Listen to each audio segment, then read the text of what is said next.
नमस्कार, मी डॉक्टर श्रुती थिटे। आजच्या व्हिडिओचा विषय आहे हायपर ॲसिडिटी किंवा आम्लपित्त।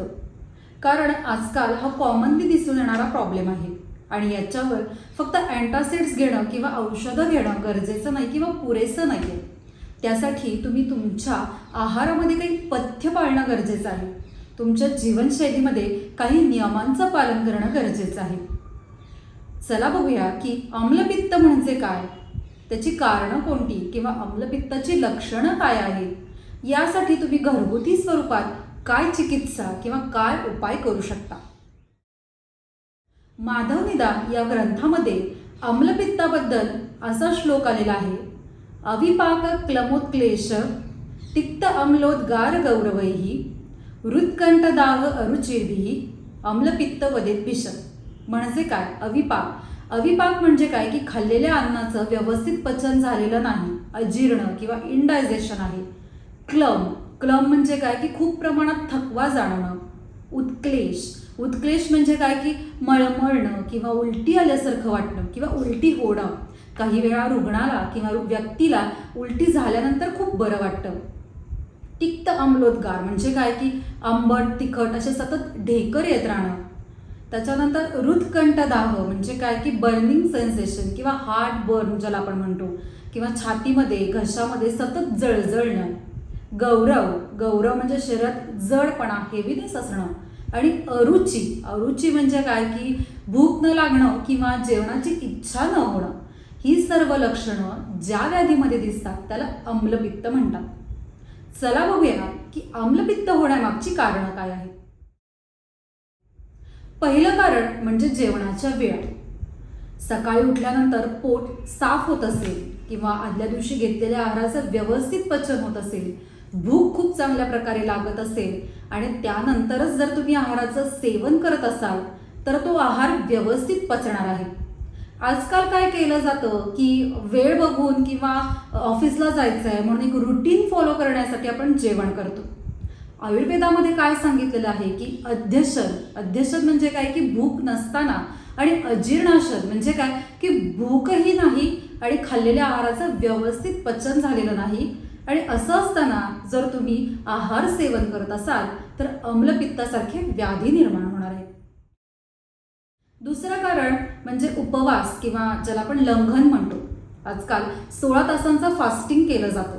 एखादी व्यक्ती जर 16 तासांचं फास्टिंग करत आहे आणि सकाळी उठल्यानंतर जर त्या व्यक्तीला भूक लागत असेल, परंतु फास्टिंग कंटिन्यू करण्यासाठी जर ती व्यक्ती आहाराचं सेवनच करत नाहीये, शरीरामध्ये पाचक द्रव्य आहाराचं तिथं वाट बघतात किंवा वेटिंग करत आहेत, परंतु जर ती व्यक्ती आहाराचं सेवनच करत नसेल तर शरीरामध्ये पित्त वाढणार आहे आणि पर्यायाने आम्लपित्तासारख्या व्याधी निर्माण होणार आहेत। म्हणून तुम्ही जर खूप कालावधीसाठी उपवास किंवा लंघन करत असाल तर आम्लपित्तासारखे व्याधी निर्माण होणार आहेत। तिसरं कारण काय की रात्रीचं जेवण खूप उशिरा घेणं। रात्रीचं जेवण खूप उशिरा घेतलं तर ते व्यवस्थित पचत नाही। आयुर्वेदामध्ये काय सांगितलेलं आहे की सूर्यास्तानंतर आपल्या शरीरातील जो अन्न पचवण्याचा अग्नी आहे तर तो मंद होत असतो। त्यामुळे आपण रात्रीचं जेवण हे खूप उशिरा घेतल्यास तो व्यवस्थित आहार पचत नाही।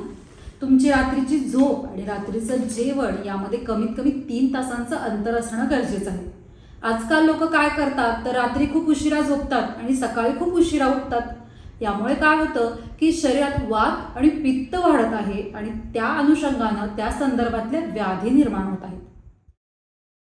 चौथं आणि महत्त्वाचं कारण म्हणजे आहारातले जे बरेच पदार्थ आहेत की ज्याने पित्त वाढणार आहे। उदाहरणार्थ सांगायचं झालं तर मसालेदार पदार्थ, spicy food, junk food, bakery food, चहा कॉफीचं अतिप्रमाणात सेवन, सॉफ्ट ड्रिंकचं खूप प्रमाणात सेवन, या सर्वांनी पित्त वाढणार आहे। एखाद्या व्यक्तीला जर मानसिक ताणतणाव असेल, एन्झायटी असेल किंवा एखाद्या व्यक्तीला खूप जास्त प्रमाणात राग येत असेल तर त्या व्यक्तीचं शरीरात पित्त वाढणार आहे आणि आम्लपित्तासारख्या व्याधी निर्माण होणार आहेत। चला बघूया की आम्लपित्तावरती आपण चिकित्सा काय करू शकतो। आयुर्वेदामध्ये काय सांगितलेलं आहे, संक्षिप्तः क्रियायोगो निदान परिवर्जनम।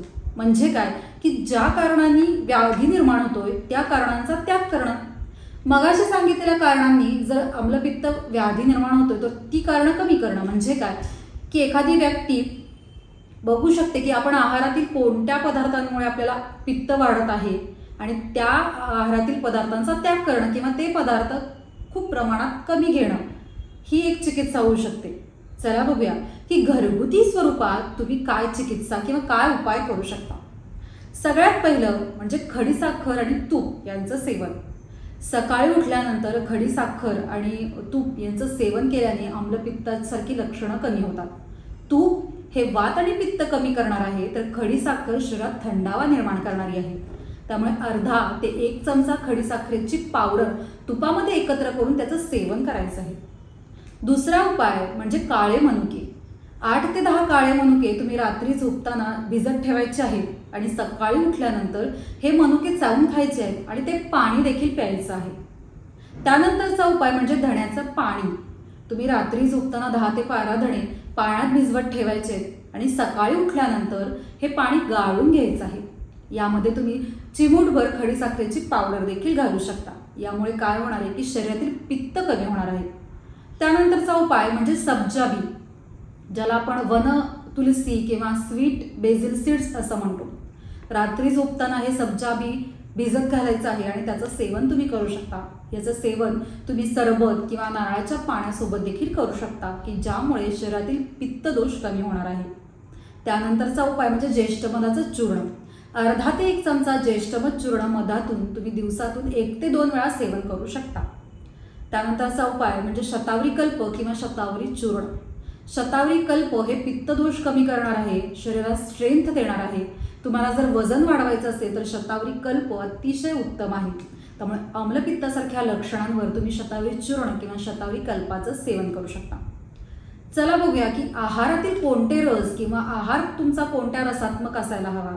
तर आहारात तुम्ही गोड, तुरट आणि कडू पदार्थांचं जास्त प्रमाणात सेवन करायचं आहे. तुम्ही आंबट, तिखट, मसालेदार पदार्थांचं सेवन खूप प्रमाणात करायचं नाही. तुम्ही तुमच्या जीवनशैलीमध्ये किंवा डेली रुटीनमध्ये प्राणायाम करू शकता की ज्यामध्ये अनुलोम विलोम, कपालभाती, भ्रामरी, शीतली, शीतकार्य या प्राणायामाचा तुम्ही प्रयोग करू शकता. तुम्ही तुमच्या नाकपुड्यांमध्ये गाईच्या तुपाचे 2-3 थेंब सोडू शकता की ज्यामुळे जो मानसिक ताणतणाव आहे तर तो कमी होईल आणि झोप चांगली लागण्यास मदत होईल. चला बघूया की पंचकर्मातली कोणती चिकित्सा आम्लपित्तावर चांगली आहे. तर पंचकर्मातील विरेचन ही जी प्रोसेस आहे तर ती आम्लपित्तासाठी उत्तम आहे, कारण विरेचन ही पित्तासाठी सगळ्यात चांगली अशी चिकित्सा सांगितलेली आहे. ही चिकित्सा शरद ऋतूमध्ये करायला सांगितलेली आहे, कारण शरद ऋतू हा पित्त प्रकोपक काळ आहे. परंतु जर आम्लपित्तासारखी लक्षणं शरीरात खूप प्रमाणात असतील तर तुम्ही कोणत्याही ऋतूमध्ये विरेचन ही चिकित्सा करू शकता. मात्र ही चिकित्सा तुम्ही वैद्यकीय सल्ल्यानेच करावी. आजच्या व्हिडिओमध्ये आपण बघितलं की आम्लपित्त म्हणजे काय, त्याची लक्षणं कोणती, कारणं कोणती आणि त्यावरचे घरगुती उपाय कोणते. हा व्हिडिओ तुम्हाला महत्त्वपूर्ण, माहितीपूर्ण वाटला असेल तर जास्तीत जास्त लोकांपर्यंत शेअर करा. माझ्या व्हिडिओला लाईक करा. सबस्क्राईब केलं नसेल तर सबस्क्राईब नक्की करा आणि तुमच्या काही शंका असतील तर कमेंट बॉक्समध्ये नक्की विचारा. भेटूया पुढच्या व्हिडिओमध्ये. तोपर्यंत नमस्कार.